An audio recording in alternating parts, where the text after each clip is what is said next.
Alors, salut à tous, bienvenue dans cette vidéo consacrée à la gestion du trafic urbain. Nous sommes un groupe de 3 constitué de Gentile Pascal, Douala Seda, Tenekus Kevin.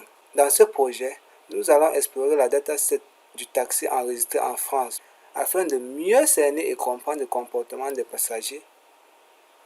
Ceci pourrait potentiellement aider non seulement les conducteurs du taxi à identifier les clients qui peuvent être gentils sans même l'avoir porté, mais aussi, de manière sociale, à présenter une plus clairvoyance au comportement des populations parisiennes. En table de matière, nous avons en grand 1 l'importation et chargement des données, en grand 2 pré-traitement et transformation des données, en grand 3 nous avons l'application de l'algorithme à analyse des composantes principales. En grand 4, nous avons l'application de l'algorithme de K-MIS ou K-moyenne. En grand 5, nous avons une conclusion générale. Pré-traitement des données.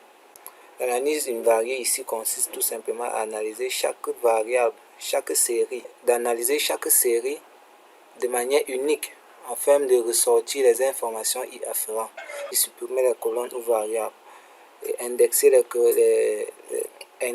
notre dataset. Nous allons tout de suite passer à l'analyse multivariée afin d'analyser les variables 2 à 2, c'est-à-dire faire une analyse bivariée, aussi une analyse multivariée. Nous avons étudié les variables ici 2 à 2, entre passagers et compte, entre passagers et nombre de pourboires, entre nombre de pourboires et distance, entre distance et quantité de nourriture emportée dans le taxi.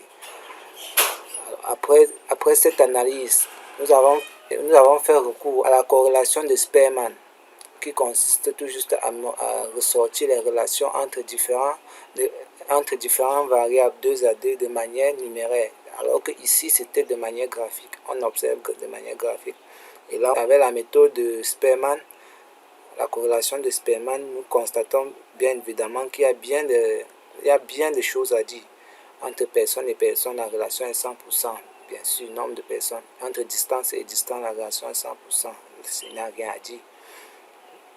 Mais entre personnes et distance, on voit qu'il y a déjà une différence, environ 2-3%.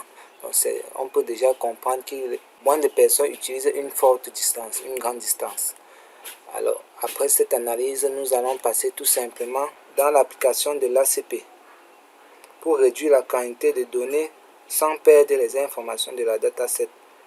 L'analyse des composantes principales, comme son nom le dit, pour identifier les composantes principales afin de baser notre expérience exceptionnellement sur ces composantes sans toutefois perdre les informations que la dataset véhicule. Ici, c'est l'application de l'ACP.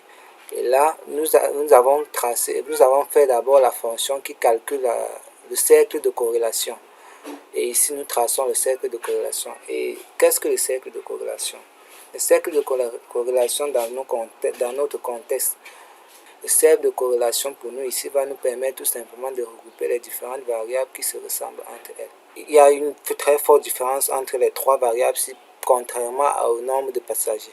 À partir d'ici, on a déjà une idée de ce qu'on est en train de faire.